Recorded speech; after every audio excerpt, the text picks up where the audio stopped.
देती हूँ और आज के हमारे चीफ गेस्ट आदरणीय अन्नू चिन्निया जी, गांव दुर्जनपुर, जिला हिसार, हरियाणा। और उनका विषय जो है वो है भीख नहीं किताब दो। संस्था, इनकी ये संस्था है और ये उनके अभी यहाँ पर कार्य कर रही है। ऐसी हमारी बहन है उनको। और इस बहन ने पूरी समर्पितता के साथ अपना जीवन इन बच्चों के लिए समर्पित किया है, जो बच्चे सड़क पर भीख मांगते हैं और जिन्हें शिक्षा का कोई महत्व नहीं है, समझना कि उनको कोई शिक्षा का कोई ज्ञान नहीं है, तो फिर कैसे हम इन बच्चों को शिक्षा की तरफ लेकर चले और कैसे उनको एक उन्होंने इस बच्चों को कैसे समर्पण की तरफ चलकर उनके उज्जवल भविष्य के लिए और आने वाला समय उनके लिए बहुत ही अच्छा हो। और बच्चों बच्चों में और भी है इनका जो है लगाव कि इन्होंने अपनी उम्र में शादी ये भी इनके पीछे छोड़ दिया। ये पूरा जीवन इन्होंने समर्पित किया इन बच्चों के लिए। और ऐसी आज की हमारी बहन को हम सादर आमंत्रित करते हैं इस मंच पर। और उनको थोड़ा सर्दी जुकाम भी है, फिर भी उन्होंने ज्वाइन कर लिया है। तो मैं आदरणीय अनु जी, अगर आपकी तबीयत स्वास्थ्य अच्छा है तो फिर आप बोलिए। जी, ओम सभी को नमस्कार सभी को। जी अनु जी, जी नमस्ते। सभी आज है और नहीं। नाम यह है और मैं गांव दुर्जनपुर, जिला हिसार, हरियाणा की रहने वाली हूँ। आप ओम बहन सभी जी हो। सभी ने मुझे ये अवसर दिया, आप सबसे रूबरू होने का मौका मिला, उसके लिए मैं आपकी आभारी हूँ। बहुत बहुत धन्यवाद आपका। तो आज मैं बताना चाहूँगी कि हमारी जो संस्था है भीख नहीं किताब दो, उसकी शुरुआत कैसे हुई और हम किस तरह से कार्य कर रहे हैं। बहन का धन्यवाद। तो 10 वर्षों से हम उन बच्चों के लिए काम कर रहे हैं जिन्हें समाज ने स्वीकार नहीं किया, नकार दिया, जिनके घर वालों ने भी उन्हें सिर्फ भिक्षावृत्ति का एक साधन मान लिया। 2013 में मैं अपनी पढ़ाई पूरी कर रही थी। घर से शहर में आना जाना था, तो डेली देखती थी कि बहुत सारे ऐसे बच्चे हैं जो बस स्टैंड पे, रेलवे स्टेशन पे, मार्केट में भीख मांगते हैं। आप सभी ने भी देखा होगा आपके आसपास शहर में, बड़े शहर में कुछ बच्चे ऐसे होते हैं जो भीख मांगते हैं। तो उनको देख करके मन में ये आता था कि बच्चे तो बच्चे होते हैं, क्या इन बच्चों को शिक्षा का अधिकार नहीं है? क्या ये बच्चे अपना बचपन जो है वो जी सकते? क्यों इन बच्चों को इस दरिंदगी में, इस तरह के माहौल में अपना जीवन जीने के लिए मजबूर किया जा रहा है? तो धीरे धीरे मन में ये विचार था, ये भावना थी उन बच्चों के प्रति, करुणा थी। उसी भावना ने इस एक हमारा एक लाइन है, एक विचार है, भीख की किताब, इसको जन्म दिया। और शुरुआत एक बच्चे के पास में गई और पता चला कि उस बच्चे के पिता ही है और वो अपनी माता के साथ में, अपने भाई बहनों के साथ में भीख मांग करके अपने परिवार का गुजारा कर रहा है।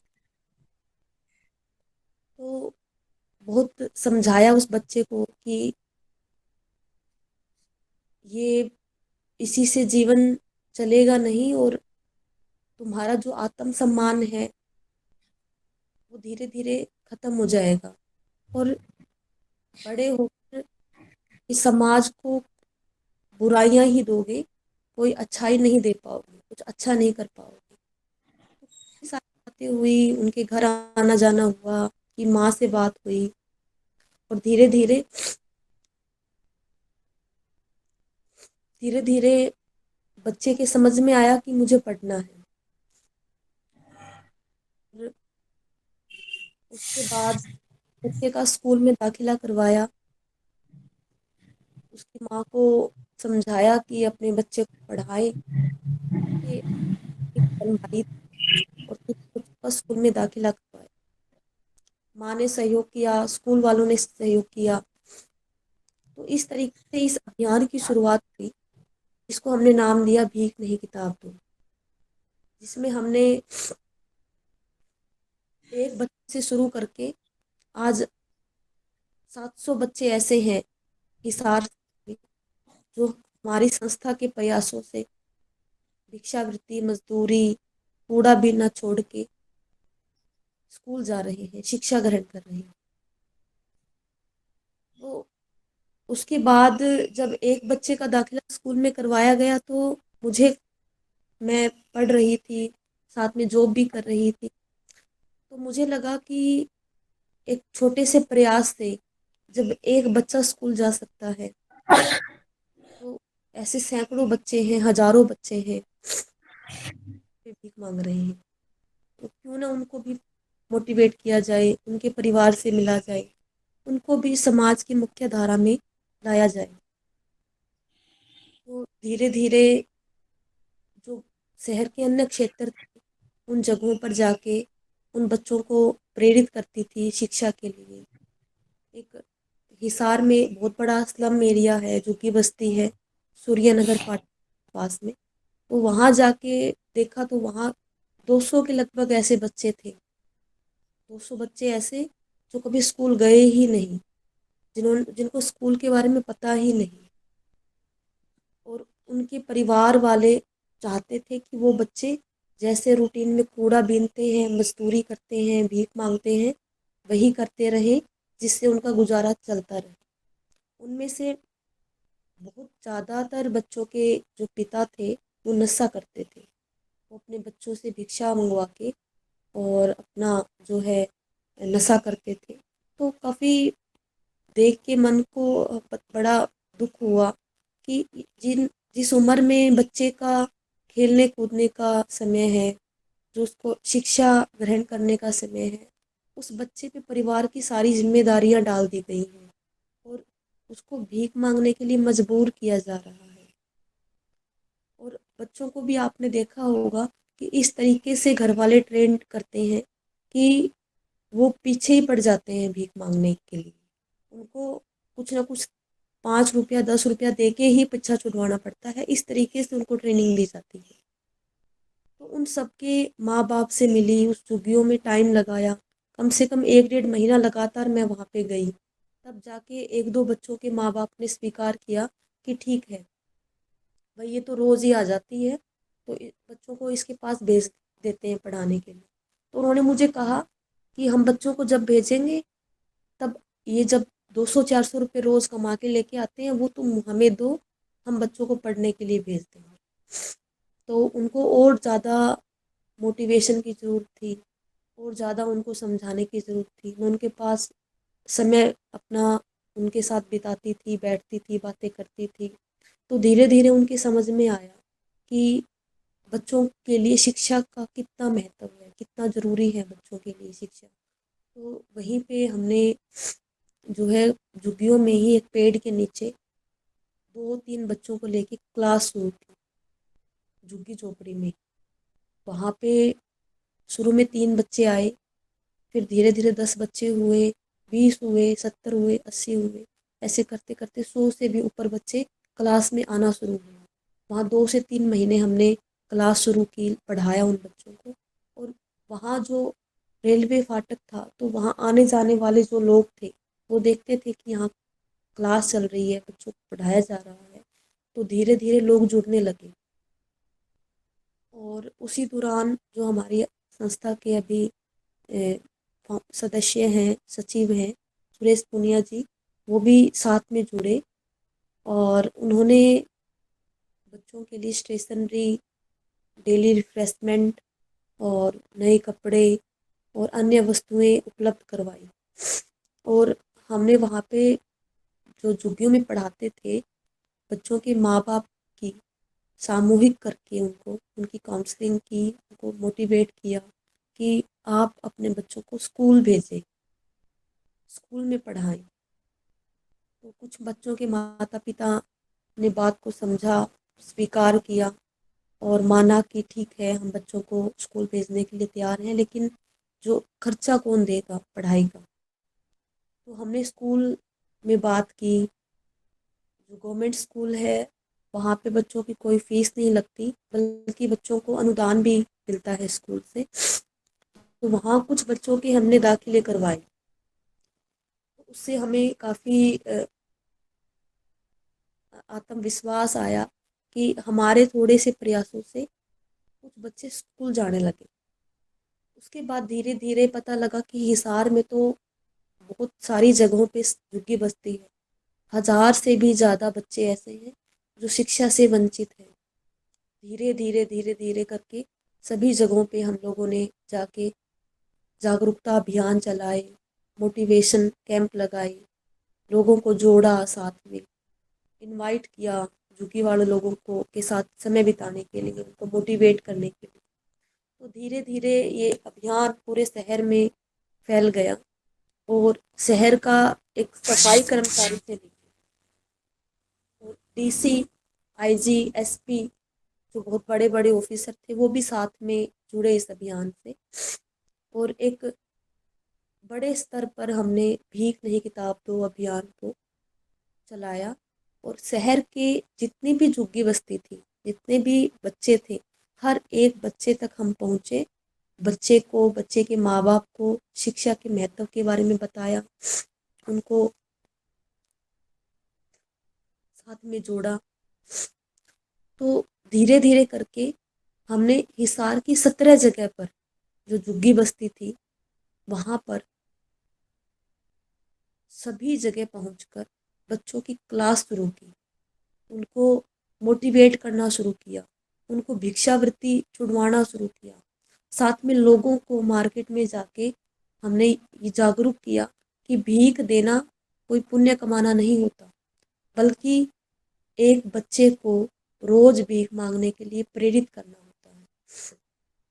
आपके द्वारा दिए गए भीख के पैसे से इन बच्चों के, जो लगभग बच्चों के पिता हैं, वो नशा करते हैं, तो ये पाप हो गया, पुण्य नहीं। तो धीरे धीरे धीरे धीरे करके लगभग, अगर आज हम आंकड़ा उठाएं तो हमने 700 के लगभग ऐसे बच्चे जो पहले भीख मांगते थे, कबाड़ बीनते थे, मजदूरी करते थे, घरों में साफ सफाई करते थे, नशा करते थे, उन बच्चों को शिक्षा से जोड़ा। आज 700 बच्चे संस्था के प्रयासों से स्कूल जा रहे हैं। इसी बीच हमें एक बहुत बड़ी समस्या का सामना करना पड़ा। उसमें ये था कि बच्चे स्कूल तो जा रहे हैं, लेकिन स्कूल से आने के बाद फिर से घर वाले उनको उसी काम में भेज रहे हैं, धकेल रहे हैं। उसमें जो बहुत इंटेलिजेंट बच्चे थे, पढ़ने वाले बच्चे थे, उन बच्चों को काफ़ी नुकसान हो रहा था पढ़ाई में। वो उसी माहौल में फिर से ढल रहे थे, जिसे हमने निकालने की बहुत कोशिश हम लोग कर रहे थे। तो रूटीन में हम फॉलो अप रखते थे बच्चों का कि स्कूल जा रहा है, नहीं जा रहा है। उस बच्चों की जो रिक्वायरमेंट होती थी, जो भी शिक्षा से संबंधित जो भी चीज़ें थी, वो हम लोग मिलजुल कर उन बच्चों को उपलब्ध करवाते थे। और 2017 में हम लोगों ने एक बैठक की, जिसमें शहर के बहुत गणमान्य व्यक्तियों ने हिस्सा लिया। उसमें तलवंडी राना के सरपंच भी मौजूद थे। तो हमने ये बात रखी कि हम इन बच्चों को अच्छा माहौल दें, सभी सुविधाएं दें, तो ये बच्चे बहुत आगे बढ़ सकते हैं। इन बच्चों में बहुत पोटेंशियल है, बहुत शक्ति है, बहुत काबिलियत है, बहुत प्रतिभा है। अगर इन बच्चों को मौका मिले तो ये बच्चे साधारण जो हमारे समाज में अन्य बच्चे हैं उनसे भी आगे निकल सकते हैं। तो सभी ने इस बात को समझा और पूरी गहनता से इस बात पे चर्चा की, और हमने ये निर्णय लिया कि इन बच्चों में से कुछ बच्चों को हम अलग माहौल देके, अलग इन बच्चों के लिए सुविधाएं उपलब्ध करवा के इनको एक छात्रावास में हम रखें। तो तलवंडी राना ग्राम पंचायत ने गांव गांव की जो धर्मशाला होती है वो संस्था को बिना किसी शुल्क के उपलब्ध करवाई, और वहाँ पे हमने 11 बच्चों के रहने की व्यवस्था की।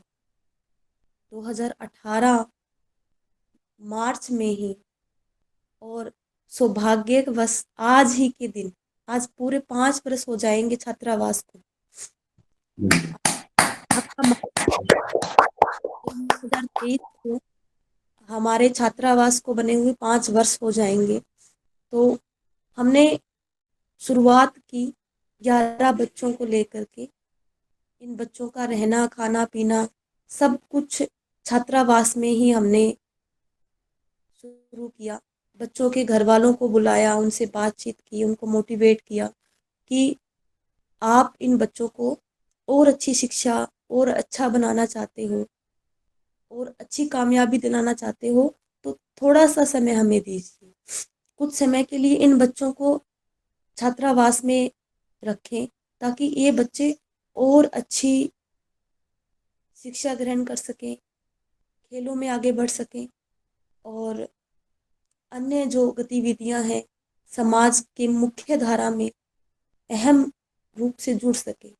तो 11 बच्चों को लेकर के, जो बहुत इंटेलिजेंट बच्चे भी थे, उनमें कुछ बच्चे ऐसे थे जिनके माँ बाप नहीं हैं, कुछ बच्चे ऐसे भी हैं जिनकी माँ नहीं है। तो उन बच्चों को लेके हमने छात्रावास का शुभारंभ किया, और हमें बड़ा गर्व होता है ये बताते हुए कि उनमें से लगभग 6 बच्चे अभी 10वीं की परीक्षा दे रहे हैं, 10th क्लास में पहुंच गए हैं, और कुछ बच्चे अभी 9th में है, 8th में है, 7th में है, 6th में है। तो अभी जो संख्या है उन बच्चों की वो 16 हैं। 16 बच्चे अभी हमारे पास रह रहे हैं। तो छात्रावास में हमने जो गतिविधियां की उनमें अहम जो था, योगा हमने बच्चों के लिए शुरू किया, खेल हमने बच्चों के लिए शुरू किया, जो एक्स्ट्रा क्लास हमने बच्चों के लिए शुरू की, कंप्यूटर की शिक्षा हमने बच्चों के लिए शुरू की, बच्चों के लिए अच्छे भोजन की व्यवस्था की, साफ सुथरे कपड़ों की व्यवस्था की, साफ सुथरे प्रांगण की व्यवस्था हमने की। तो संस्था में लगभग 30 से 40 लोग ऐसे हैं जो बिल्कुल एक्टिवली पार्टिसिपेट करते हैं हर गतिविधि में, चाहे वो धन से हो, तन से हो, मन से हो। हर जो संस्था की गतिविधियां हैं उनमें अपना अहम योगदान देते हैं, सहयोग देते हैं, और उन्हीं के सभी के सहयोग से, सभी के प्रयास से, सभी के संकल्प से आज हम संस्था में बहुत सारे ऐसे बच्चे जिनका पालन पोषण घर वाले नहीं कर पा रहे हैं, जिनकी शिक्षा घर वाले नहीं दिला पा रहे हैं, उन सभी बच्चों के लिए सब लोगों के सहयोग से हम बच्चों को शिक्षा सामग्री से लेकर के उनके जूते, चप्पल, वर्दी, जो मेडिकल उनकी रिक्वायरमेंट होती है, जो भी बच्चों का हम लोग घरों में जैसे अपने बच्चों की केयर करते हैं उसी तरह उन सभी बच्चों की केयर संस्था द्वारा की जा रही है। तो अभी जो हमारे लिए नया जो अभी जो संस्था में हो रहा है वो भी मैं आप सबके साथ में शेयर करना चाहूँगी। अभी इस वर्ष हमने लगभग 60 बच्चे ऐसे सिलेक्ट किए हैं जो पहले नशा करते थे, उनकी प्रॉपर काउंसलिंग, उनका ट्रीटमेंट और उनको मोटिवेट करना रूटीन में। तो 60 बच्चे ऐसे जो शहर में अलग अलग जगह के रहने वाले हैं और नशे में इस तरीके से लिप्त थे कि घर वाले भी परेशान, आस पास के लोग भी परेशान, और भीख मांग के खुद ही नशा करना। तो ये उन बच्चों को हम मुख्य धारा में अब लेके आ रहे हैं। उन बच्चों का ट्रीटमेंट पूरा हो चुका है, उन बच्चों की काउंसलिंग, उन बच्चों का जो है अभी स्कूल में दाखिला भी हम लोग करवाने जा रहे हैं। तो धीरे धीरे करके वो 60 बच्चे जो समाज से बिल्कुल ही हट गए थे, जिनको समाज ने नकार दिया था, परिवार ने भी नकार दिया था, नशे में इस तरीके से लिप्त थे कि अपने माँ बहन भाई बाप किसी को कुछ नहीं समझते थे, अभद्र भाषा का प्रयोग करते थे। यहाँ तक कि मैंने भी उनकी उस भाषा को सहा है। वो मुझे भी गाली गलौज देकर बात करते थे। लेकिन नेक्स्ट कभी आपका सेशन होगा तो मैं उन बच्चों से भी आपको मिलवाना चाहूँगी। आज वो बच्चे बहुत बहुत ही संस्कारी और बहुत ही अ, शालीनता से बर्ताव करते हैं, बहुत संस्कारी बच्चे हो गए हैं। अगर कोई बड़ा उनको दिखे तो वो उनके पैर छूते हैं। तो इस तरीके से उन बच्चों पे लगभग 1 साल से हम लोग काम कर रहे थे। जो बच्चे 60 बच्चों की जिनकी मैं बात कर रही हूँ जो नशे में पूरी तरह से लिप्त थे। तो वो बच्चे भी अभी जल्द ही स्कूल जाएंगे और अच्छी शिक्षा ग्रहण कर रहे हैं और समाज में बहुत अच्छे व्यक्तित्व बन के आगे आएंगे और समाज को, राष्ट्र को अपना जो है जीवन समर्पित करेंगे। तो इस तरीके से दिन रात की मेहनत और संस्था के द्वारा किया गया प्रयास, साथ में जो वॉलेंटियर हैं, एनएसएस के वॉलेंटियर हैं, डॉक्टर्स की टीम है, पुलिस अधिकारियों का सहयोग है, उन सब ने मिलके बहुत सारे ऐसे बच्चों का जीवन बचाया है, बच्चों को सही रास्ता दिया है। तो ये अकेले के बस का मतलब बिल्कुल बात नहीं थी। अकेले इस काम को करना बड़ा नामुमकिन था, लेकिन सबके सहयोग से आज हम इस काम को बहुत सहजता से, बहुत मन से और बहुत उत्साह से हम लोग कर पा रहे हैं। और इसी के साथ मैं बताना चाहूँगी कि जो तलवंडी राना की ग्राम पंचायत है उसने लगभग संस्था में बहुत अपना सहयोग दिया है और अभी जो छात्रावास था हमारा संस्था का, वो वो है जो पंचायत की ज़मीन पर, पंचायत की धर्मशाला में हम चला रहे थे। पंचायत ने संस्था के काम को देखकर सभी ग्रामवासियों ने ये निर्णय लिया था 3 साल पहले कि संस्था बहुत अच्छा कार्य कर रही है, बहुत सारे बच्चों का जीवन सुधार रही है, तो क्यों न गांव की कुछ ज़मीन संस्था को दे दी जाए। तो हम सबके लिए बहुत गौरव का विषय है कि तलवंडी राना ग्राम पंचायत ने संस्था को लगभग 800 गज जमीन दान में दी है और अभी सभी के प्रयासों से, सहयोग से वहाँ पे संस्था का अपना छात्रावास का निर्माण कार्य शुरू किया गया है। तो ये बताते हुए बड़ा हर्ष हो रहा है कि एक बच्चे से शुरू हुआ ये अभियान आज 1000 से भी ज़्यादा बच्चे ऐसे हैं जो हिसार व हिसार के नज़दीकी शहरों में, हरियाणा के अलग अलग ज़िलों में शुरू हो चुका है और बहुत सारे बच्चों का जीवन जो है सही रास्ते पे, सही दिशा में हम लोग लाने का प्रयास कर रहे हैं। और मैं ज़्यादा समय न लेते हुए अब अंतिम बात ये कहना चाहूँगी कि ये अभियान यहीं नहीं रुकेगा। ये शहर क्या, राज्य क्या, देश के हर कोने कोने में हम लोग जाएंगे और जहाँ भी ऐसे बच्चे हैं जो शिक्षा से किसी भी कारण से वंचित रहे हैं, उन बच्चों तक शिक्षा पहुँचाने का, उन बच्चों को शिक्षा से जोड़ने का, उन बच्चों को समाज की मुख्य धारा में जोड़ने का कार्य हम पूरी शिद्दत के साथ और पूरी सहजता के साथ हम लोग करेंगे। और ये आप सभी अलग अलग क्षेत्रों से जुड़े हैं, तो सभी भाइयों और सभी बहनों से मेरा आग्रह है कि आप भी इस मुहिम से जुड़े। और अगर आपके पास ज़्यादा समय ना हो, आप ज़्यादा कुछ नहीं कर पाएँ, तो मेरा ये निवेदन है आपसे कि आपको कहीं भी कोई बच्चा सड़क पर, किसी बस स्टॉप पर, किसी स्टैंड पर, या कहीं भी आपको कोई बच्चा, या रेलवे स्टेशन पर या ट्रेन में कहीं भी कोई बच्चा भिक्षा मांगता हुआ मिले, भीख मांगता हुआ मिले, तो उस बच्चे को थोड़ा सा समय देकर ये ज़रूर प्रेरित करें कि भिक्षावृत्ति एक अभिशाप है, पाप है, उस बच्चे के जीवन को धीरे धीरे करके नष्ट कर देगा। क्योंकि हम ये बेहतर तरीके से जानते हैं और अनुभव किया है मैंने कि जो बच्चा आज भीख मांग रहा है, वो कल को समाज को कुछ अच्छा नहीं दे पाएगा, बल्कि वो मेहनत भी नहीं कर पाएगा, बल्कि वो चोर, गुंडा, बदमाश बन के समाज को गंदा करेगा। तो हम सभी मिलकर ये प्रयास करें कि हम समाज को खराब होने से, समाज में बुराइयां बढ़ने से रोकें।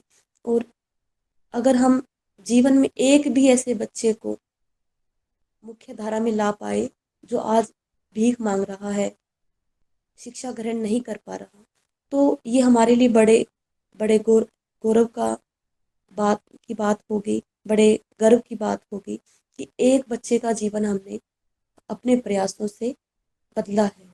तो इसी के साथ मैं अंतिम बात ये कहना चाहूँगी कि आप अपने अपने स्तर पर प्रयास करें और संस्था से अपने अपने क्षेत्रों में जुड़े।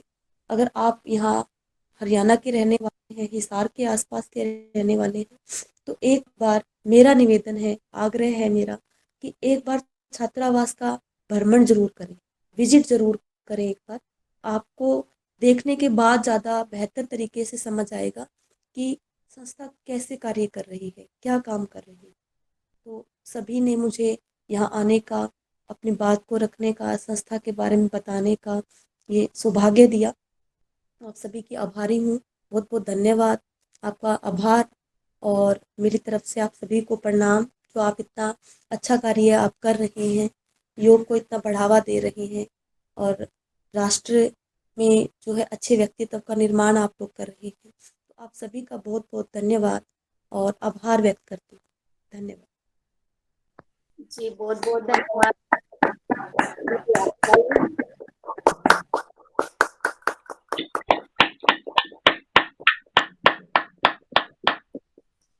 आपको साष्टांग दंडवत दीदी, बहुत सुंदर आपका कार्य है और अगणित है और प्रेरणादायक आपका कार्य चल रहा है। आपको साष्टांग नमस्कार करते हैं और आगे आदरणीय श्री मुन्नीलाल भाई साहब को यह मंच सौंप देती हूँ।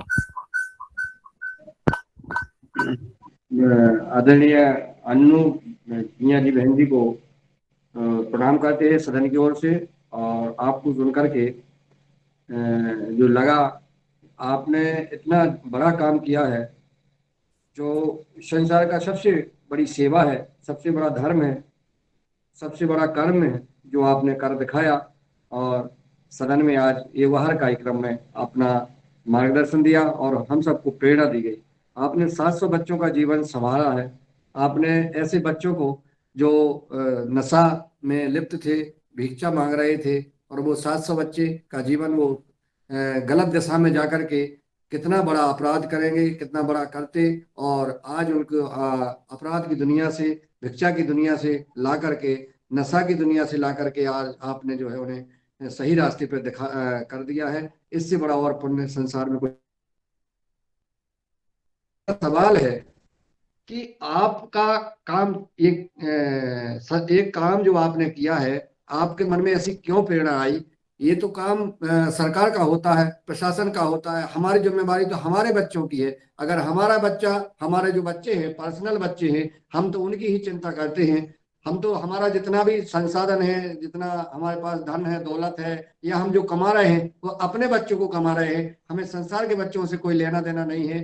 आपके मन में ऐसा क्यों विचार आया? संसार के में ऐसा विचार नहीं आता है, परंतु आपके मन में आया और आपने 700 बच्चों का जीवन संभाल दिया। हमें से प्रेरणा दें, हमें उन व्यक्तियों को प्रेरणा देने का कष्ट करें कि जो व्यक्ति सिर्फ अपने परिवार तक सीमित रहते हैं, समाज की चिंता नहीं करते हैं, जिम्मेवारी समाज की नहीं समझते हैं। आपसे मेरा निवेदन है बहन अन्नू जी कि आप इस बारे में भी बताने का कष्ट करें।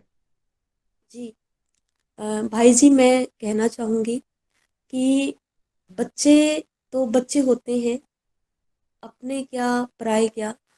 तो मन में एक भाव था उन बच्चों के प्रति, उनको देख के लगता था कि इनके माँ बाप ने तो इनको सड़क पे भीख मांगने के लिए छोड़ दिया है। अगर समाज ने भी इनकी ओर नहीं देखा, इनको अनदेखा किया, तो ये कल को इसी समाज के दुश्मन बन जाएंगे, इसी समाज के लिए अभिशाप बन जाएंगे, और इन्हीं से हमारा समाज और बुराई की तरफ चल पड़ेगा, और जो अवगुण हैं वो समाज में और ज़्यादा आ जाएंगे। तो परमात्मा की प्रेरणा थी, उन्होंने ये विचार दिया।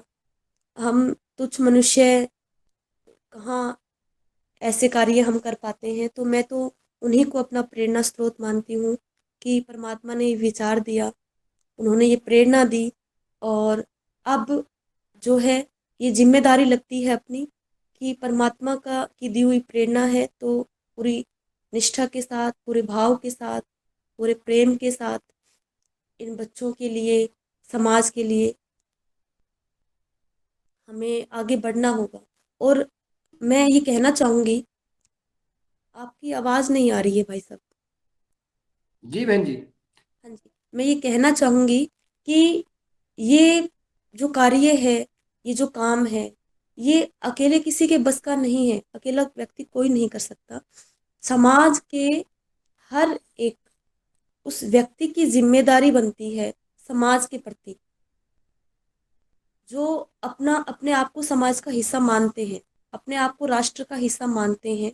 उन सभी की ये जिम्मेदारी बनती है कि वे समाज में बढ़ रही बुराइयों पर और अशिक्षित बच्चों पर और अन्य जो हमारे समाज की बुराइयां हैं उन पर थोड़ा सा ध्यान दे, थोड़ा सा समय दे।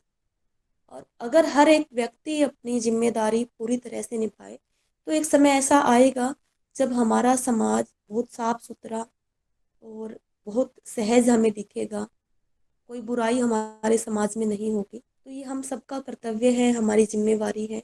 और मैं अपना जो प्रेरणा स्रोत है, जो वो परमात्मा को मानती हूँ।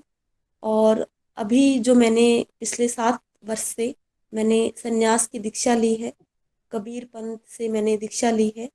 तो मैं अपने पूरा जो जीवन है मैंने परमात्मा को समर्पित किया है। वो जो भी जिम्मेदारी दे, जैसा भी कार्य वो दे, वो पूरी ईमानदारी से, निष्ठा से मैं कोशिश करती हूँ कर पाऊँ, उन्हीं के आशीर्वाद से। बहन जी बहुत मैं तो आपको पुनः प्रणाम करता हूँ। मेरे मन में ऐसा था कि अगर आपने जो शिक्षा दी है कि समाज ने अगर बच्चों पर ध्यान नहीं दिया, गलत दिशा में जा रहे समाज के लोगों पर ध्यान नहीं दिया, तो वही समाज के दुश्मन बन जाते। बहुत महत्वपूर्ण बात आपने कही है। इसलिए हमारा सबका कर्तव्य बनता है कि जहां भी हमें गलत दिखता है वहां हमें ध्यान देना चाहिए, उसको मोड़ना चाहिए। और देने के हुआ कार्यक्रम जो स्वैच्छिक रूप से चल रहा है, जिसमें लगातार यही चिंतन किया जाता है कि हमारी सबकी जिम्मेवारी है इस समाज को संभालने की, इस समाज को सुधारने की। तो मैं पतंजलि योगपीठ चलता हूँ, वहां पर आदरणीय पवन कुमार जी को मैं सादर आमंत्रित कर रहा हूँ कि वो आए और इस आज के इस कार्यक्रम में आदरणीय हमारे चीफ गेस्ट महोदय बहन जी ने जो मार्गदर्शन दिया है समाज के बच्चों के विषय पर, उस पर आप अपना मार्गदर्शन और संवाद करने का कष्ट करें। आदरणीय पवन कुमार जी। सभी को नमन प्रणाम। और आज की हमारे मुख्य अतिथि अन्नू जी, उनका जो कार्य है अपने आप में एक न केवल प्रशंसनीय है, बल्कि उससे हम भी बहुत कुछ, हमारे लिए सीखने के लिए बहुत कुछ है कि किस तरह से एक बिल्कुल निस्वार्थ तरीके से काम करके हम ऐसे तबके की तरफ मतलब एक ऐसी समस्या का उन्होंने एक समाधान ढूंढने का प्रयास किया है जिसमें बहुत सारे लोग कार्य नहीं करते हैं। और हालांकि सरकार अपने तरह से स्तर से प्रयास करती है, और उसके भी कई बार हम सुनते हैं कि वहाँ चाइल्ड होम बने, वहां से बच्चे रह रहे हैं, वहां पर व्यवस्था ठीक नहीं थी, वहां से बच्चे भाग गए। तो लेकिन आपने अपने स्तर से प्रयास करके और अ, सरकार को भी साथ लेते हुए यह कार्य किया है, और इसके लिए आप बधाई के पात्र हैं हम सब की तरफ से। और इसी प्रकार से जो आपने कहा कि यह प्रेरणा आपको स्वयं मिली, लेकिन यह जो कार्य है इसको सबकी जिम्मेदारी है कि समाज के सभी लोगों की जिम्मेदारी है कि इस विषय पर भी बातचीत करें, चिंतन करें। और जो बच्चे किसी कारणवश भीख मांग रहे हैं, जो भी समस्या रही, जो भी कारण रहे, उनको मेन स्ट्रीम किया जाए, उनको एक समाज की मुख्य धारा में जोड़ने का जो प्रयास किया गया है, और जो कार्य लगातार चल रहा है, ये भी बहुत अच्छा है। और इसमें अब क्योंकि हमारे हम जब अपने समाज में देखते हैं तो बहुत सारी इस तरह की चीजें हमें दिखाई देती हैं कि बच्चे भीख मांग रहे हैं। अब इसमें अभी हाल में अभी क्या हो रहा है कि मैं देख रहा था कि ड्रग्स का प्रचलन बहुत तेजी से बढ़ रहा है। किसी के साथ बातचीत हो रही थी तो पता लग रहा था कि ये इस समस्या से भी जो युवा शक्ति है वो धीरे धीरे आगे, मतलब ज्यादा उसका प्रचलन बढ़ रहा है। और मैं जो ड्रग्स की बात कर रहा हूँ वो शराब की बात नहीं कर रहा हूँ, बाकी ड्रग्स और इसके अलावा जो मिल जा रहे हैं, मतलब और सुलभ तरीके से उपलब्ध हो रहे हैं, पता नहीं लग रहा है उसके बारे में। तो ये भी समस्या हमारे समाज में धीरे धीरे अपने पैर पसार रही है। तो इसको भी, इस तरह की चीजें जो हमारे समाज में जो विसंगतियां हैं, जो हमारे जो जो कुछ लोग अपने लालच के लिए या किसी अन्य कारण से यहाँ पर इसको विघटन करने का प्रयास करते हैं, उसके प्रति सचेत रहने की एक जरूरत है। और सचेत रहते हुए उसमें कार्य भी करने की जरूरत है। और कार्य क्योंकि बहुत बड़ा है, इसमें सबको साथ मिल करके भी इसमें संगठित होकर के इसके ऊपर चिंतन करते हुए, जहाँ पर जिसकी जैसी क्षमता और जिसकी जैसा कार्य है, ऐसा करते हुए जब भी मौका मिलता है तो इस पर भी कार्य जरूर किया जाए। क्योंकि जो हमारा ताना बाना है, जो हम कहते हैं कि हमारे कृषि का एक ताना बाना था जो कि छिन्न भिन्न हो गया है, और उसी के साथ ही जो समाज का जो ताना बाना है वो भी छिन्न भिन्न हो रखा है। क्योंकि कई सारी चीजें उसके साथ अभी आधुनिक युग में हमें उसका एक वो भी वो करना पड़ रहा है। तो इन सब चीजों को ध्यान में रखते हुए जो कार्य अनु जी ने किया उसके लिए उनको बहुत बधाई है, हमारे लिए प्रेरणा का स्रोत है। और हमें भी जो चिंतन करने का आज इसके इसकी वजह से जो चिंतन करने का अवसर मिलता है, उसके लिए भी, और एक नए चीजों के बारे में जानने, सोचने, समझने और शायद आने वाले समय पर कार्य करने का भी एक रास्ता प्रशस्त किया है। तो इसके लिए उनको भी बधाई है, उनके कार्यों के लिए, आगे के जो कार्य है उसके लिए शुभकामनाएं हैं। और इस चिंतन को यहाँ पर जो ऐसे वक्ताओं को आज हमारे बीच में लाए हैं उनको भी बधाई है। क्योंकि ये सब जो चीजें हैं बड़ी महत्वपूर्ण चीजें हैं, और कई बार बड़ी कैजुअली हम इसको, इस तरह की चीजों को लेते हैं कि कोई बच्चा भीख मांग रहा है, कोई चीज वहां हो रही है तो ये उनकी समस्या है या सरकार की समस्या है। हम अपने आप को उससे, उस समस्या से दूर करने का प्रयास करते हैं। तो इस चिंतन के ऊपर भी आज हम सब लोग गंभीरता पूर्वक इसके बारे में विचार करेंगे। और आशा है कि आने वाले समय पर हम जब भी ऐसा मौका मिलेगा जहां पर भी सहयोग देने की बातचीत हो सकती है, तो वहां पर इस विषय पर भी अपने आप को इसके प्रति सचेत रहेंगे।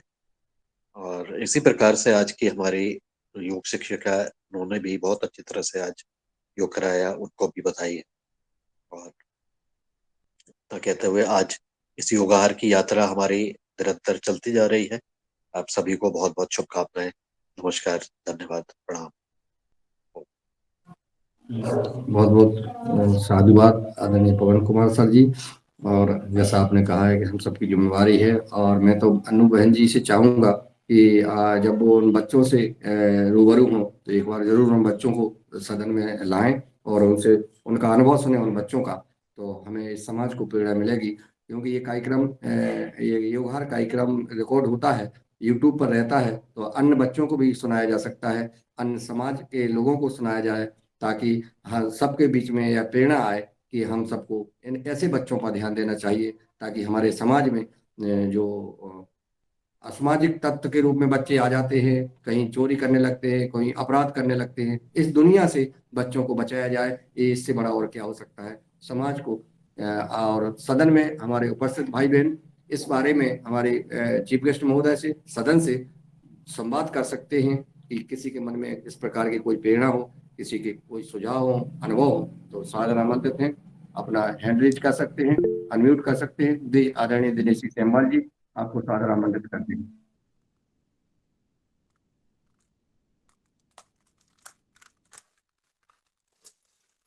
आदरणीय दिनेश जी सेमवाल जी सादर आमंत्रित हैं।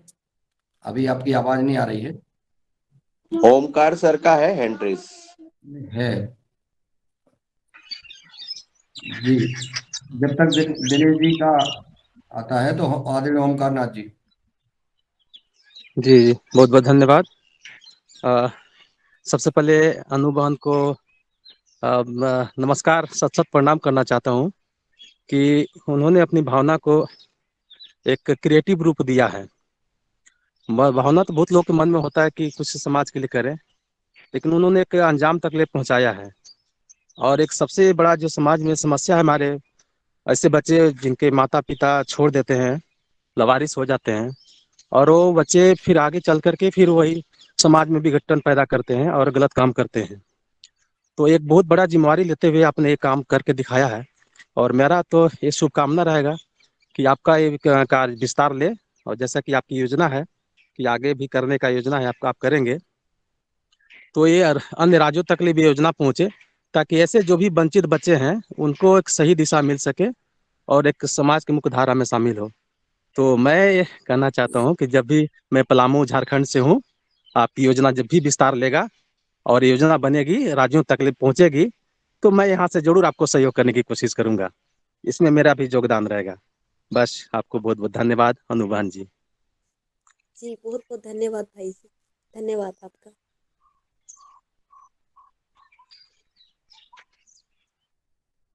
जी आदरणीय दिनेश जी सेमवाल जी।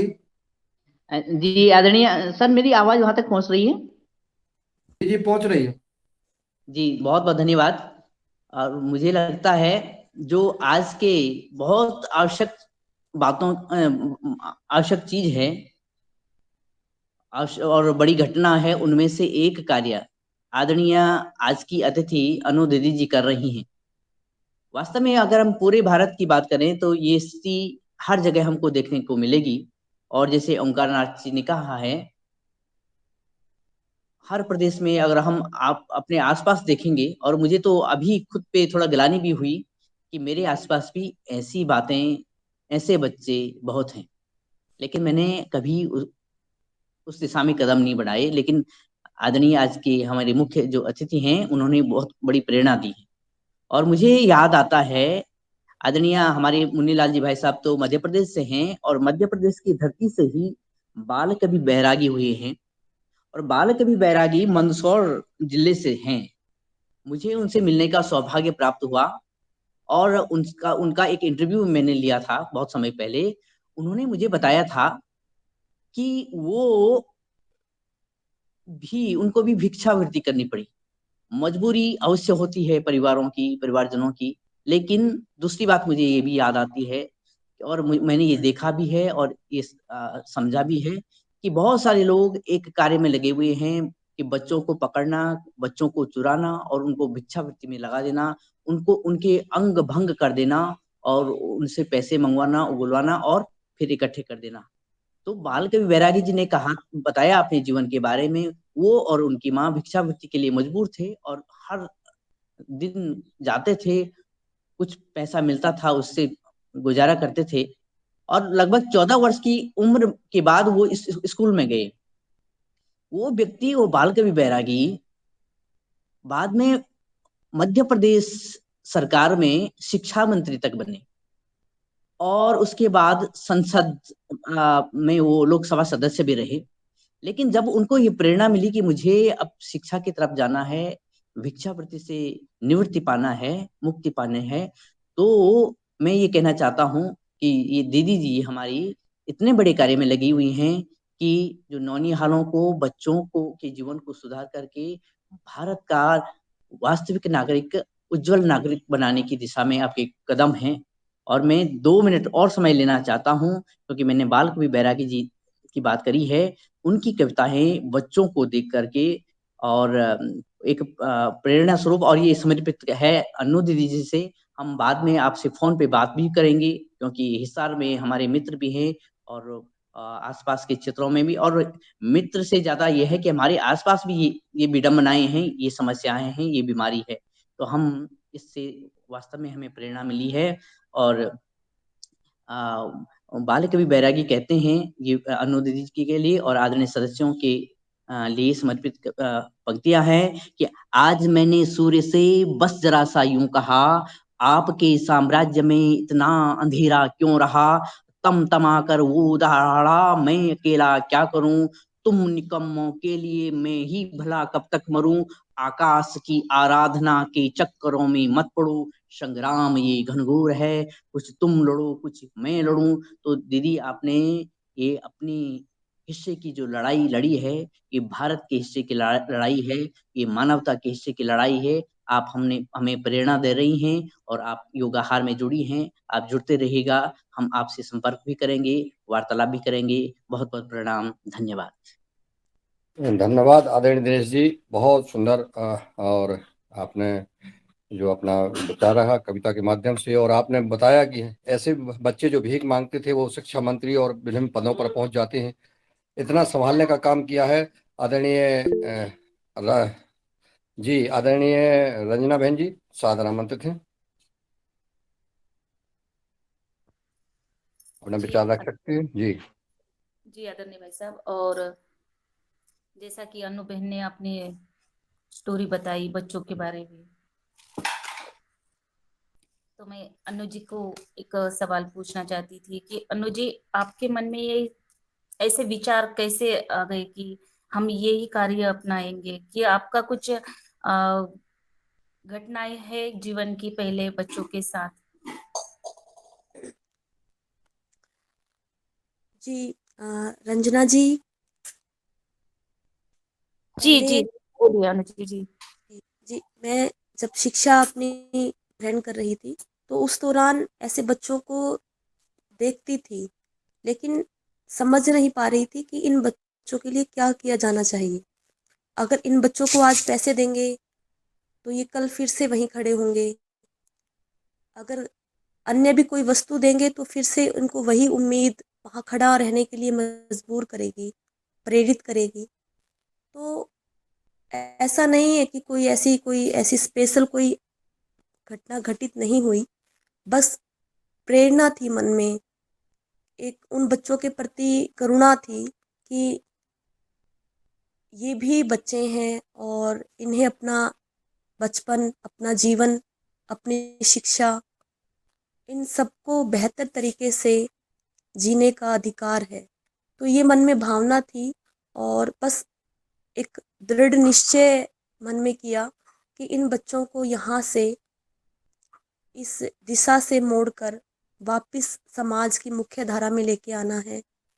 फिर चाहे कितनी भी कठिनाइयाँ आए, कितनी भी मुश्किलें आए, फिर रुकना नहीं है।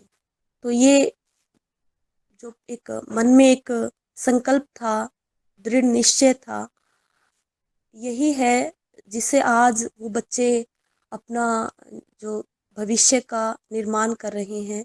और आने वाले समय में मैं पूरे विश्वास के साथ ये कह सकती हूँ कि आने वाले समय में ये बच्चे इतिहास रचेंगे, ये बच्चे बड़े बड़े पदों पर पहुँचेंगे। और जैसे अभी दिनेश भाई बता रहे थे कि मुख्यमंत्री से लेकर लोकसभा सांसद तक, राज्यसभा सांसद तक अगर कोई भीख मांगने वाला बच्चा पहुंचता है तो समाज को इससे बेहतर और क्या होगा समाज के लिए। तो मैं यही कहना चाहूँगी कि ये एक संकल्प है जीवन का, और इसी के प्रति समर्पण है कि इन बच्चों को सही रास्ता दिखाना है, और पूरे प्रयासों के साथ, पूरी मेहनत के साथ इन बच्चों को आगे बढ़ाने के लिए दिन रात हम लोग मेहनत कर रहे हैं, और इन बच्चों के लिए ही पूरा जीवन है। जी, जी। बहुत बहुत धन्यवाद। और हम भी ऐसा प्रयास करेंगे, आपके कार्य में पूरा सहभाग देंगे आदरणीय अनु बहन जी। अगर हमारे आसपास भी बहुत सारे ऐसे बच्चे मिलते हैं जो भीख मांगकर अपना गुजारा करते हैं, उनको हम शिक्षा की तरफ, अगर हमारे यहाँ पर नहीं होगा तो फिर भी हम जो भी कार्य हमारे से बनेगा वो बच्चों के लिए हम भी आज से संकल्प लेते हैं कि करते हैं, कुछ ना कुछ तो हम बच्चों के लिए करेंगे अवश्य। जो भी है ऐसे छोटे छोटे बच्चे दिखेंगे जी। तो उनको बारे में हम आपको भी बता देंगे। जी। अगर ओमकार भाई जी ने भी कहा है, दिनेश भाई ने कहा है, और रंजना जी आप भी, और सभी आमंत्रित सदस्यगण, मैं ये कहना चाहूँगी कि आप जिस भी क्षेत्र में रहते हैं, अगर वहाँ भी इस तरह की मुहिम आप शुरू करना चाहते हैं, या ऐसे बच्चों को आप शिक्षित करना चाहते हैं, तो हमारा 10 वर्षों का अनुभव है, हम वो आपके साथ साझा कर सकते हैं।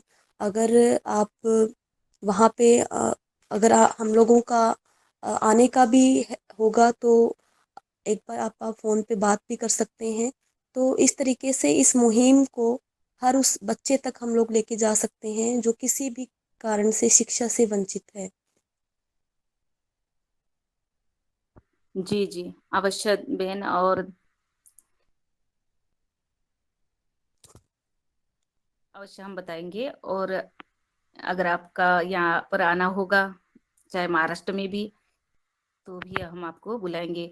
और बहन, मेरा एक सवाल था कि हाँ, आप बच्चों को और भी शिक्षा के साथ क्या क्या करा देते हैं, उनका जो दिन भर का पैकेज रहता है वो। जी, उनका पूरा हमने एक टाइम शेड्यूल किया हुआ है, जिसमें सुबह उठने से लेके रात को सोने तक का उनकी गतिविधियां निर्धारित है। और बच्चों को सुबह योगा क्लास होती है, बच्चे उसके बाद अपना नहा धोकर स्कूल जाते हैं, और स्कूल के बाद उनका जो है खाना पीना, और शाम रेस्ट का टाइम भी मिलता है। शाम को ट्यूशन क्लास होती है, कंप्यूटर क्लास होती है, कुछ गेम्स हमने बच्चों के लिए रखे हैं, और सुबह की और शाम की आरती होती है, संध्या आरती होती है, और प्रातः नित्य नियम होता है बच्चों के साथ। और साथ में उनकी संस्कार एक हमने क्लास शुरू की है, संस्कार शाला नाम दिया है। तो वो शनिवार और रविवार 2 दिन संस्कार शाला बच्चों की लगती है, जिसमें बच्चों को अच्छे संस्कार हम लोग देते हैं। और क्योंकि ये बच्चे समाज से वंचित रहे हैं, समाज की जो रीति रिवाज हैं उन चीज़ों से वंचित रहे हैं, तो हर एक त्योहार, हर एक जो समाज में, हमारे समाज में जो भी अलग अलग तरह के अवसर आते हैं, त्योहार आते हैं, वो हम इन बच्चों के साथ हम लोग सेलिब्रेट करते हैं। इन बच्चों को उनका महत्व हम लोग बताते हैं। किसी भी महापुरुष की जयंती होती है तो उनके विषय में बच्चों को पूरा विस्तार से बताते हैं, और उनकी जयंती बच्चों के साथ हम लोग मनाते हैं।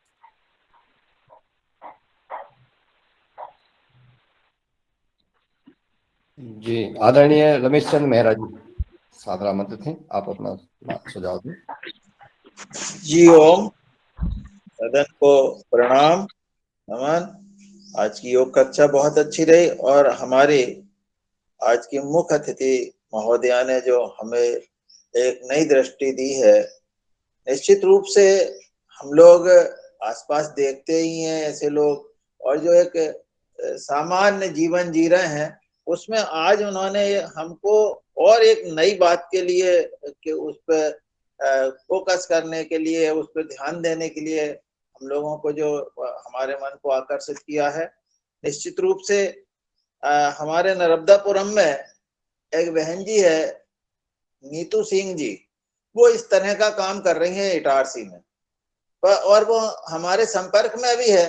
परंतु हमने कभी इस आज जो विचार हमें मिला, इस दृष्टिकोण से हमने कभी सोचा नहीं था, मतलब इतनी गहराई से इन बातों को सोचा नहीं था। हमको ये लग रहा था कि ये जो हमारे साथ जो काम कर रही हैं वो जन अभियान परिषद में मेंटर थी, और मेंटर से अभी उनको और काम मिला है, तो वो इटारसी में जो पत्नी बीनते हैं उनके बीच में ही काम करती थी। तो मतलब हमने कभी इस दृष्टि से उनको नहीं लिया, परंतु निश्चित रूप से आज हमें बहुत गहराई से इस बात को समझा है, और हम नर्मदापुरम की टीम से निश्चित रूप से हम लोग सब मिलकर के उनको भी जो सहयोग की आवश्यकता होगी वो हम लोग करेंगे। अभी हम उनसे पुनः अब संवाद स्थापित करेंगे, अपने बीच में उनको लेके आएंगे, और निश्चित रूप से उनके अनुभव भी हम जो है साझा करेंगे, और इटारसी में जो हमसे बन पड़ेगा वो हम निश्चित रूप से जो है नर्मदापुरम में करेंगे। जी ओम, यही हम अपने योगाहार में बताना चाह रहे थे, और मैं अपेक्षा करूंगा कि हमारी जो नर्मदापुरम की टीम है वो भी जो है इसमें सहयोग करेगी। जी ओम। जी, आदरणीय गजानन पवार जी सादर आमंत्रित थे।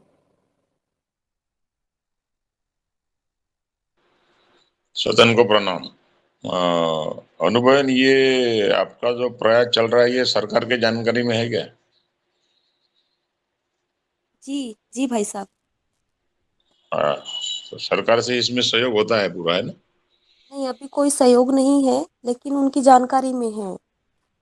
हम लोग प्रयास कर रहे हैं कि जो निर्माण कार्य चल रहा है उसमें सहयोग हमें मिले, तो लेकिन अभी इसमें तक कोई जो सहयोग। इंडस्ट्रियलिस्ट है उनको सीएसआर देना पड़ता है 2% मुनाफे पे, जी। मतलब सामाजिक कार्य के लिए। हाँ जी, हाँ जी। या तो एक आधे इंडस्ट्रियलिस्ट से संपर्क करिए, मतलब हाँ वो जी। अपने जो 2% है मुनाफे के, जी वो आपको दे सकते हैं। और इसमें बच्चों के व्यायाम में सवेरे सूर्य नमस्कार वगैरह ये तो सब चलते होंगे। जी जी, सब सब। तो बाकी अभी ठीक है। CSR। हाँ जी, हाँ जी। हाँ, अभी बोलिए। जो संस्था के लिए जो ATG और AA होता है उसके लिए भी अप्रूवल आया है, हम्म। और अभी CSR के लिए भी हमने अप्लाई किया हुआ है। तो जितने नजदीक के जो इंडस्ट्रियलिस्ट हो गए वो भी इसमें मदद कर सकते हैं। हाँ जी, अभी हम लोग कर रहे हैं भाई सब प्रयास। जो निर्माण कार्य चल रहा है उसके लिए हम लोगों से मिल रहे हैं, प्रयास कर रहे हैं। तो और काफी सहयोग मिल भी रहा है, और प्रयास जारी है भाई साहब। अभी अपने यहाँ पे ये होता है क्या, अग्निहोत्र वगैरह सवेरे? हाँ जी। सवेरे अग्निहोत्र करते हैं क्या? नहीं, बच्चों के लिए जो योगासन है, प्राणायाम है। किसी एक ने किया तो भी चलता है, अग्निहोत्र समझते हो ना? जी जी जी। वो मतलब सुबह सूर्योदय पे और सूर्यास्त में करने की विधि है। हाँ जी। उसकी वो मैंने। भोपाल के पास में एक उसका पात्र मिलता है तांबे का, और उसमें गाय की गोबरी जला के उसके ऊपर अक्षत मतलब न टूटा हुआ चावल और प्योर गाय के घी की 2 आहुतियां देना पड़ता है खाली। जी तो वो अगर किया तो वो मतलब 10-12 मीटर के रेडियस में उसका एक पॉजिटिवनेस चलता है, आरा बनता है। जी तो वो भी इसमें आपको सहकारी हो सकता। तो आपको अग्निहोत्र की अगर जानकारी नहीं है तो मैं आपसे वो साझा करूंगा वो बातें। जी जी, जरूर भाई साहब। तो वो पात्र शायद 900 ऐसा कुछ तो भी रुपए मिलता है वो। जी। और वो गाय का अपने यहाँ में गौपालन वगैरह है क्या? हाँ, अपने यहाँ पे गाय रखी है भाई साहब। तो देशी है या विदेशी देसी है? गाय। नहीं, देसी गाय रखी। बहुत बढ़िया, फिर तो और अपना काम आसान हो जाता है। हाँ जी। तो अभी फोन पे बात करेंगे दिनेश जी के साथ में भी और आपके साथ में भी। जी जी, जरूर भाई आपका साहब। ये प्रयास मतलब बहुत ही प्रेरणादायी है सब लोगों के लिए, जी, धन्यवाद। क्योंकि समाज में ये चीजें चलनी ही चाहिए। धन्यवाद। जी, आपका बहुत बहुत धन्यवाद। जी धन्यवाद। आदरणीय गजानन भ्राता जी, आपका मार्गदर्शन मिलता रहता है। आदरणीय जी रंजना जी पुनः अपनी बात रखना चाहती हैं। जी मैं यही कहना चाहती थी कि उनके पास गाय भी है और क्या और फिर खेती भी करते हैं और वो जैविक खेती भी करते हैं और बच्चों को जैविक खेती का वो प्रशिक्षण भी देते हैं। अनु जी इसके बारे में भी आप थोड़ा सा बताइएगा। जी हमारे पास जो प्रांगण है उसमें काफ़ी सारा एरिया जो है खाली था, और हमने यहाँ पे बच्चों के लिए जो सब्जियां हम लेके आते थे बाहर से, तो वो काफ़ी खर्च हमारा बढ़ रहा था। तो उसमें हमने बच्चों की ही मदद से और वहाँ पे जैविक का हमने कार्य शुरू किया। तो जो भी सीजनल जो सब्जियां हैं वो हम लोग लगाते हैं, और किसी भी सिर्फ देसी गाय के गोबर का हम लोग उपयोग करते हैं, अन्य कोई भी उसमें हम लोग खाद नहीं डालते। और साथ में बच्चों के लिए दूध की व्यवस्था भी हमने करनी करनी थी, दूध दही लस्सी।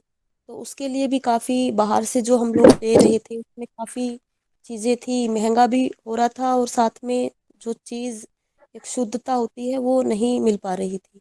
तो उसके लिए हमने एक देसी गाय, हमने गौ माता हमने रखी है, जिससे बच्चे भी सेवा करते हैं, बच्चों में संस्कार भी बढ़ते हैं, और गौ माता की सेवा भी हम लोगों को अवसर मिलता है गौ माता की सेवा करने का भी। तो उनके लिए वहीं पे चारा भी हमने लगाया हुआ है, जो वो भी बिल्कुल उस जैविक पेंट में से पैसा तरीके उठा दिया हुआ है। जैविक तरीके से हमने लगाया हुआ है। और पेंट हाउस। पिछले साल हमने वहाँ पे सरसों की खेती हमने की थी। तो उस जो खेती में जो सरसों थी उसका, उसमें कोई खाद का, कोई बाहरी किसी रसायन का हमने प्रयोग नहीं किया, पूरी प्योर ऑर्गेनिक थी वो।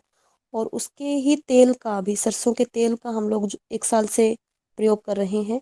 तो इतनी सरसों हमने, मतलब हमारे हमें उपलब्ध हुई, जिससे पूरी साल का हमारा जो तेल का खर्च था वो बच गया, और वही तेल हम लोग यूज़ कर रहे हैं। और बच्चों को भी जो है, जो हमारी पारंपरिक जो हमारा है कृषि का, वो बच्चों को भी सीखने को मिल रहा है। और साथ में जो है शुद्ध जो भोजन है वो हम लोग बच्चों को उपलब्ध करवा पा रहे हैं। जी बहन जी। आदरणीय बने सिंह आर जी, आप अपना बात रख सकते हैं, आपका आमंत्रित है। सदन के सभी लोगों को प्रणाम। आज के हमारे मुख्य अतिथि अनु दीदी ने बहुत सराहनीय कार्य किया, बहुत प्रशंसनीय कार्य है इनका। मैं सभी सदन के सभी लोगों को एक संदेश देना चाहता हूं कि देश के अंदर जो मांगने वाले की संख्या बढ़ रही है, वो मांगने वाला ही देश के अंदर भ्रष्टाचार को जन्म दे रहा है। जैसे मैं मेरे क्षेत्र की बात करूं तो क्या होता है कि जैसे आतंकवाद होते हैं, कंजर होते हैं, बड़े बड़े जो चोरी डकैती लूट खसोट का काम करते हैं, वो क्या करते हैं, उसकी महिला और छोटे छोटे बच्चे को गांव गांव में मांगने के लिए भेजते हैं। और अपन सोचते हैं कि ये बेचारे गरीब है, मांगने वाले हैं, इसको अपन दान दे दें। और वो सारी रिपोर्ट गांव की कैसी स्थिति है, क्या है, क्या क्या कैसे चोरी का प्लान किया जाता है, वो सारी रिपोर्ट उनको ले जा करके देते हैं। और फिर वो रात में अपने सुनियोजन तरीके से षड्यंत्र बना करके लूट खसोट का काम करते हैं।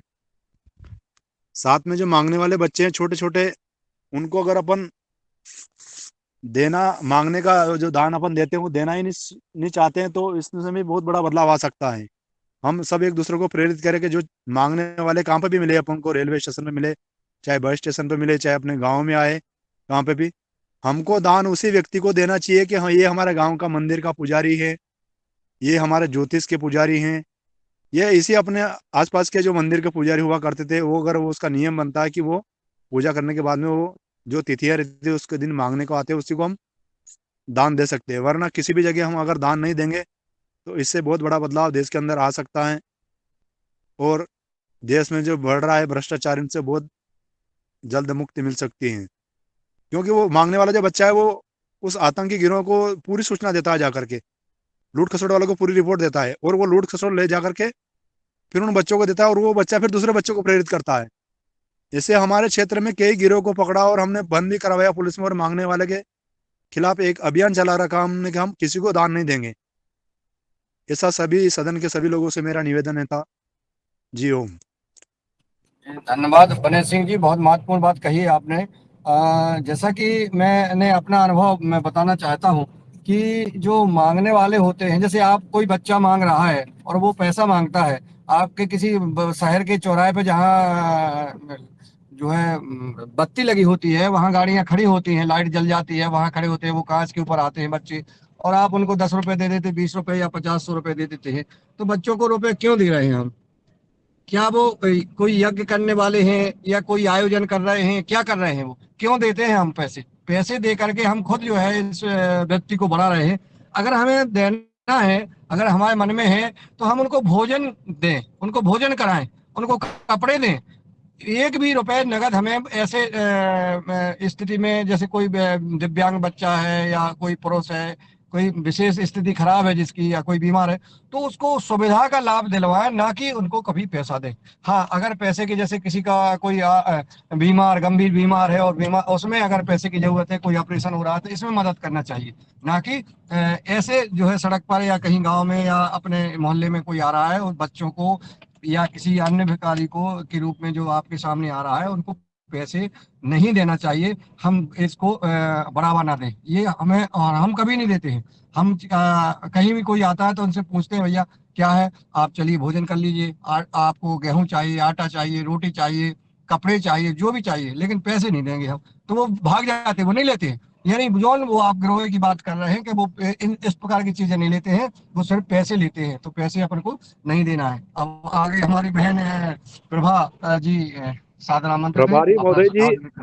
प्रभारी महोदय जी, केवल कोई अगर आता है तो भोजन अपने द्वार पर आता है तो भोजन करवा सकते हैं, ना तो उसको अनाज दान देना है, ना कोई आटा दान देना है, कुछ भी नहीं करना। वो तो केवल वो नशेड़ी गंजेड़ी सभी तरह के लोग भ्रष्टाचार रहते हैं। वो तो अपना फर्ज बनता है कि हम उसको भोजन करवा सकते हैं, बस अगर अपरिचित है तो। इससे ज्यादा हम कोई सहयोग नहीं कर सकते हैं उसका। ये अभियान अगर जी हम जी, चलाएंगे तो बहुत बड़ा बदलाव देश के अंदर आ सकता है। नहीं, बिल्कुल सही बात है कि हमने इसलिए भोजन का, जैसे कोई लोग आते हैं अपने शहरों में डेरा डाल लेते हैं, अपना बिजनेस करते हैं, कोई किसी लोहे का, कोई किसी का, अगर उनकी महिलाएं बच्चे आते हैं तो उनको अपन भोजन वगैरह का कर देते हैं। अब देख रहे हैं कि वो यहाँ डेरा डाले हैं और अपना गुजर बसर करते हैं। ऐसे लोगों को देना भी चाहिए। धर्म कहता है, वेद कहते हैं कि अपने घर पे कोई आता है तो उसको खाली हाथ, लेकिन उनको पैसे नहीं देना चाहिए। हमारा ऐसा सुझाव है। ऐसा भी नहीं है कि किसी को भूखे को अपन भोजन ही ना कराएं, ऐसा भी नहीं है, परंतु हमें किसी प्रकार का दान के रूप में अर्थ नहीं देना चाहिए। दान वही दे, यज्ञ कराते हैं, कोई लोग आते हैं जो जिनको हम जानते हैं, कोई बड़ा आयोजन हो रहा है, कोई भी कार्यक्रम हो रहा है, चाहे वो कृषक संगोष्ठी हो, चाहे योग का कार्यक्रम हो, चाहे कोई भी हो। जैसे आज पतंजलि योगपीठ में संन्यास वो ऋषि ग्राम बन रहा है, संन्यास आश्रम।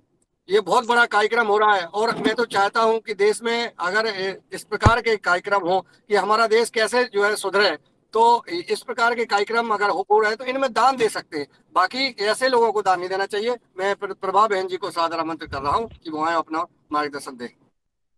जी धन्यवाद भैया जी। सम्मानित मंच को ओम। जैसे अभी अनु बहन की बातें हम सुन रहे हैं, तो अब हमारा ऋषिकेश हरिद्वार क्षेत्र है, यहाँ पर भी आपने देखा होगा कितने बच्चे यहाँ पर भीख मांगते हैं। और इन्हीं बच्चों को जो ये नशा का जो व्यापार कर रहे हैं, इन्हीं बच्चों को यूज करते हैं वो लोग। तो इसके लिए हमें क्या करना होगा, किस तरह से इन बच्चों को, अगर हम इन्हें इकट्ठा करते हैं, हम इन्हें कहाँ रखते हैं, कैसे इनको हम रोक पाएंगे? तो काफी बारी मैं भी इस चीज पे सोचती तो हूँ, लेकिन मैं कुछ कर नहीं पाई इस विषय में। मैं अनुबेन से चाहूंगी कि इसमें हमारी क्या हेल्प हो सकती है, कि हम इन बच्चों को किस तरह से इन्हें सहयोग दें।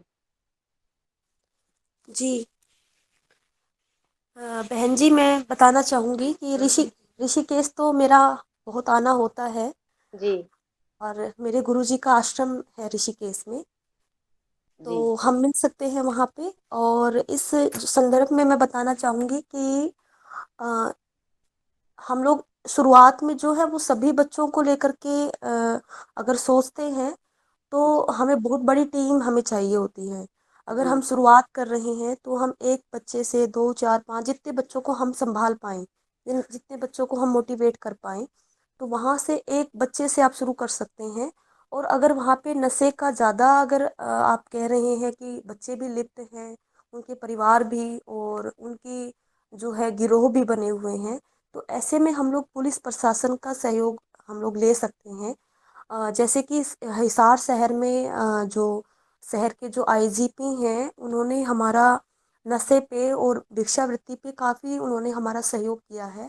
बल्कि उन्होंने हमारे साथ में जो हम लोग बच्चों की काउंसलिंग करते हैं, मोटिवेट करते हैं, या भीख मांगते हुए बच्चे को हम लोग जागरूक करते हैं, लोगों को अवेयर करते हैं, तो उस समय हमें एक टीम उन्होंने 3 लोगों की टीम उन्होंने हमें उपलब्ध करवाई थी, जिसमें पुलिस के जो क्राइम ब्रांच के जो टीम होती है, उन लोगों ने हमारा काफ़ी सहयोग किया।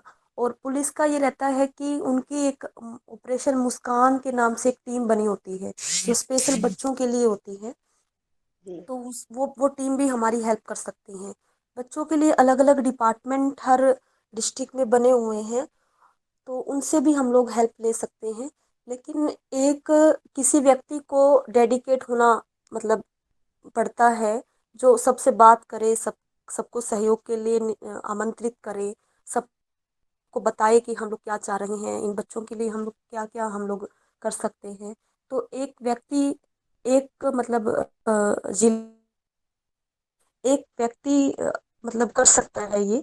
और इसके लिए ये मैं बिल्कुल अपना उदाहरण दे सकती हूँ कि बिल्कुल शुरुआत में एक बच्चे से लेके शुरू किया था, और धीरे धीरे करके काफ़ी लोगों का, काफ़ी प्रशासनिक अधिकारियों का सहयोग मिला। तो इस तरीके से आप भी शुरुआत में 1-2 बच्चों को आप लेके शुरू करें, और पुलिस प्रशासन का सहयोग जरूर लें जब भी आपको लगे कि कोई ऐसी गतिविधियां चल रही हैं। और जी ऋषिकेश मेरा आना होता है, आप मेरा नंबर ले लें, मैं आपसे ज़रूर वहाँ पे संपर्क करूँगी। जी जी धन्यवाद बहन। जी धन्यवाद आदरणीय बहनी जी। और सभी का लगभग चर्चा हो गई है, और जिन्हें हैंड रेज किया है उन्हें सुझाव दिए हैं, सबका साधुवाद, धन्यवाद। और अब हम जो है अब चलते हैं। आदरणीय चूंकि रंजना जी को बहुत बहुत धन्यवाद कि उन्होंने आज हमारे अन्नू बहन जी से सदन में चर्चा कराई, मार्गदर्शन मिला और हम लोगों को प्रेरणा मिली, और सबने सदन में उपस्थित ने मन बनाया है कि हमको कैसे इस समस्या से निजात पाना है। अपनी अपनी सामर्थ्य के अनुसार हम लोग इस दिशा में काम करेंगे। और मैं अब आदरणीय रंजना जी को ही आमंत्रित कर रहा हूं कि वो आए और आज के इस कार्यक्रम को मैं अपना आभार ज्ञापित कर और इस कार्यक्रम को विराम देने का कष्ट करें। मुंडेलाल जी 1 मिनट। जी जी स्वागत है सर। ये अपनी जो बात चली थी ना भोजन की, वो गाड़ियों पे लड़के वड़के मांगते हैं, तो अपन जब प्रवास में निकलते हैं तो ये पतंजलि की बेल कैंडी होती है ना, बेल कैंडी। हेलो। जी जी जी तो वो बेल कैंडी साथ में रखे।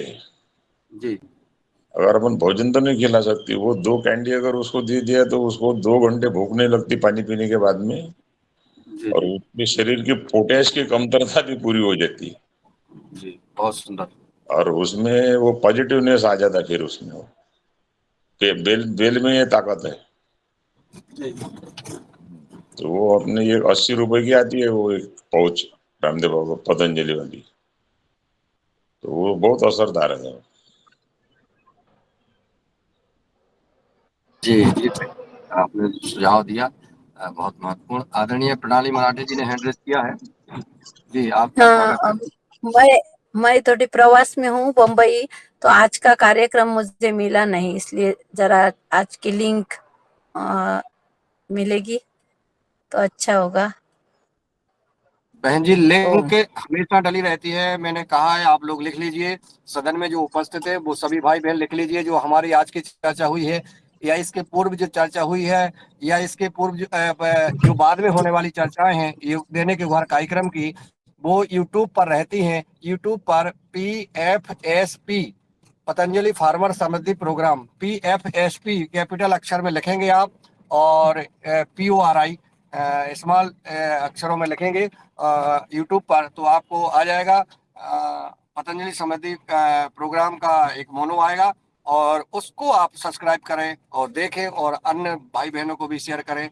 ये हमेशा प्रतिदिन इसका रिकॉर्डेड होता है यूट्यूब चैनल पर, आप इसको देख सकते हैं। आज का कार्यक्रम शाम तक डल जाएगा, और इसके पहले के सारे कार्यक्रम उस पर डले हुए हैं, आप लोग देखिए, सब्सक्राइब करिए। जी